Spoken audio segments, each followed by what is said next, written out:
Baik, Shalom, selamat malam. Perkenalkan, nama saya Nyongki Alexander Fuka, NIM 18030300137, jurusan Sosiologi, Fakultas Fisip, Universitas Nusa Cendana.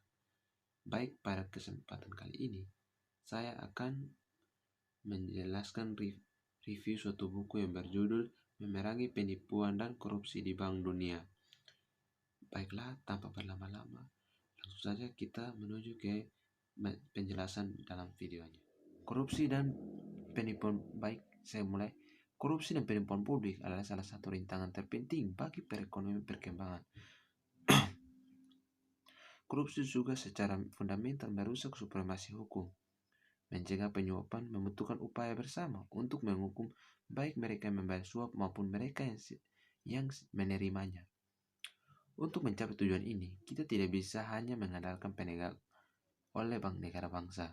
Selain itu, pencegahan membutuhkan intervensi aktif antar pemerintah, organisasi mental seperti Bank Dunia, upaya negara-negara untuk mencegah korupsi asing. Rezim sanksi Bank Dunia sangat penting untuk memerangi korupsi, karena penegakan hukum oleh otoritas pemerintah saja tidak cukup untuk mencegah korupsi. Yang berikut, upaya negara-negara untuk mencegah korupsi asing. Rezim Bank Dunia sangat penting untuk memerangi korupsi, karena dengan penegakan hukum oleh otoritas pemerintah saja tidak cukup untuk mencegah korupsi. Meskipun banyak negara yang membayar suap meningkatkan upaya mereka untuk mencegah korupsi, pembayaran yang dilakukan oleh perusahaan di bawah yurisdiksi mereka, negara-negara di dalam sangat bervariasi. Komitmen mereka untuk dan keaktifan rezim hukum mereka untuk menghalangi korupsi. Negara-negara di mana korupsi publik masih menjadi perhatian serius dan sebuah hambatan bagi pembangunan ekonomi, juga seringkali tetap tidak mampu dan dalam beberapa kasus enggan mengambil langkah-langkah yang diperlukan untuk mencegah dan menghukum korupsi oleh pejabat publik. Yang berikut, rezim sanksi Bank Dunia. Rezim sanksi Bank Dunia memungkinkan bank untuk mengeluarkan individu dan entitas untuk berbagai pelanggaran, termasuk membayar suap dan melakukan penipuan. Daripada mengandalkan otoritas eksternal untuk menentukan apakah dapat ditindaklanjuti, pelanggaran terjadi seperti otoritas lokal di negara atau otoritas penerima yurisdiksi atas entitas yang terlibat dalam merusak atau menipu penerima negara. Rezim Bank Dunia memberdayakan pejabatnya sendiri untuk mengidentifikasi. Selain itu, dan seperti yang dijelaskan serinci oleh Narkoda dan Grosso, bank telah menetapkan proses kuasi yudisial sendiri untuk menentukan apakah sanksi harus dijatuhkan lengkap dengan tuntutan dan putusan, proses di mana memungkinkan bagi kedua pihak untuk menjanjikan bukti kepada panel internal itu sendiri. Yang berikut, peluang untuk reformasi dan pelajaran untuk orang lain.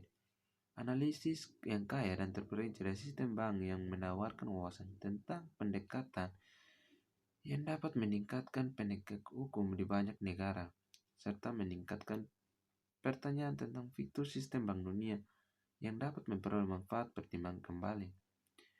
Pendekatan Bank Dunia untuk pelapor sendiri melalui VDP dan RNA telah kedua karakteristik tersebut.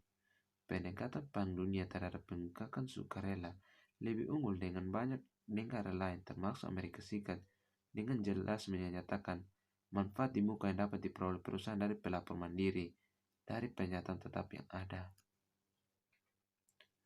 Yang berikut, alasan yang muncul untuk memerangi korupsi di Bank Dunia, melindungi sumber daya sendiri.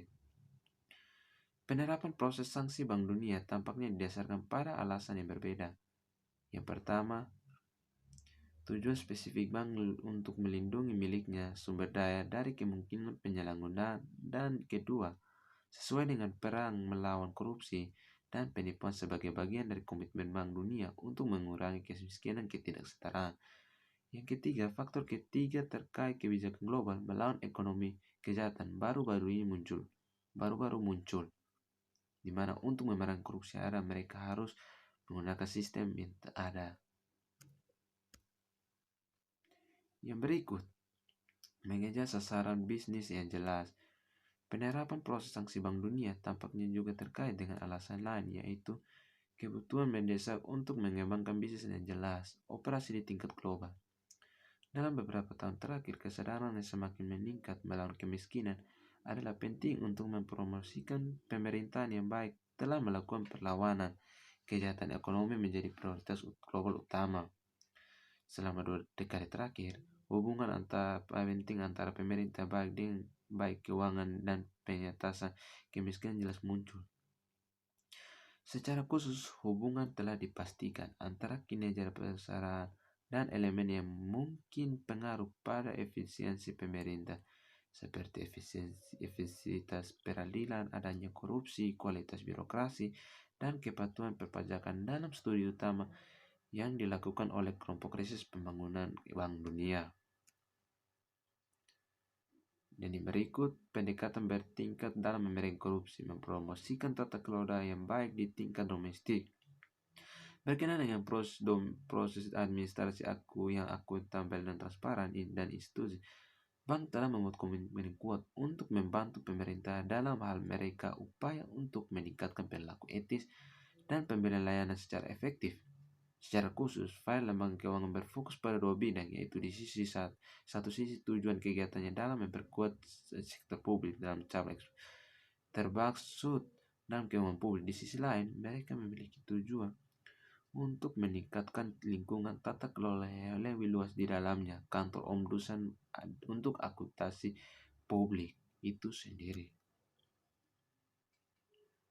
Baiklah, sekian dan terima kasih dari hasil presentasi saya melalui video kali ini. Mohon maaf jika dalam video kali ini terdapat kata-kata yang kurang baik atau terdapat kejelasan kata-kata yang kurang jelas. Mohon dimaafkan. Bila ada kritik, saran, atau komentar yang ingin Anda sampaikan, bisa Anda sampaikan melalui kolom komentar, dan saya berharap kritik, saran, dan komentar yang Anda berikan bersifat membangun, bukan sifat menjatuhkan.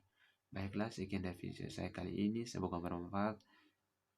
Sampai ketemu lagi di video berikutnya. Salam sejahtera buat kita semua. Shalom.